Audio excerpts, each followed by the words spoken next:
Serious തുടങ്ങി main ക്യാരക്ടേഴ്സിന്റെ എല്ലാം മാസൊക്കെ കണ്ട് അത്രയും നാൾ വരെ അവരുടെ ഒക്കെ സൈഡ് ക്യാരക്ടറും ഒരു പൊട്ടണമായിരുന്ന ഒരു ഫോർത്ത് ഗ്രേഡ് നിഞ്ച വാർഡ് 5 വില്ലേജും 5 കാഗസും 80,000 ഷിനോബിസും പഴയ റിയാനിമേറ്റഡ് ഹൊക്കാഗയും അടക്കം എല്ലാവരും മാത്ര ഉച്ച എന്ന one of the most powerful ക്യാരക്ടറുമായി ഏറ്റുമുട്ടാൻ പെടാപ്പാട് വരും.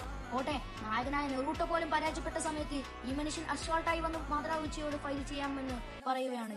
എന്നാൽ നോർമൽ മാത്ര ഉച്ച തന്നെ പവർഫുൾ ആണ്, എല്ലാവരും അടിച്ച് എച്ചിലാക്കി. എന്നാൽ മാതൃയാണെങ്കിൽ ഡബിൾ മടങ്ങ് പവർഫുൾ ആണ്. ഇങ്ങനെയുള്ള ഒരു തന്നെ പോയി ഈ മണ്ടൻ എന്ത് ചെയ്യാനാണെന്ന് എല്ലാവരും അണ്ടർസ്റ്റിമേറ്റ് ചെയ്ത സമയത്ത് ആ ഫൈറ്റിന്റെ എൻഡിൽ മരിക്കാൻ കിടക്കുന്ന ആ മനുഷ്യനെ നോക്കി മാത്ര പറയുന്ന ഒരു ഡയലോഗ് ഉണ്ട്, ഞാൻ മാത്ര ഉച്ചിഹ, ഇവിടെയുള്ളവരിൽ ഏറ്റവും പവർഫുൾ ആയവൻ നീ തന്നെ എന്ന് പ്രഖ്യാപിക്കുന്നു. അതുവരെ സൈഡ് ക്യാരക്ടറും പൊട്ടനുമായ അവനെ ഫാൻസിന്റെ മുന്നിൽ ഒരു രാജാവാകിയായിരുന്നു. ഞാൻ പറയുന്നത് വേറെ ആരെ കുറിച്ചുമല്ല, ടൈജുട്സുവിൽ സമർത്ഥൻ മൈ ഗായ്.